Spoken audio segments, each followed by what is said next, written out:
این غذای پخته واسه این بچه ها خواهرش نیست، بقیهشون هم امروز نیستن. این حامله است زبون بسته. چرا لنگ میزنه؟ بیا بابایی.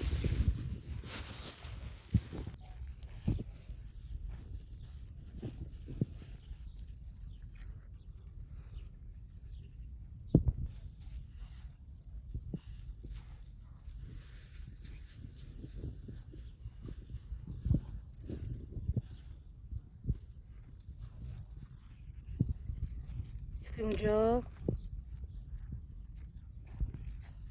از آن خوش ریختن که بچه هایی که دیگه نیستن الان فعلا اگر اومدن شما خوش غذا باشه.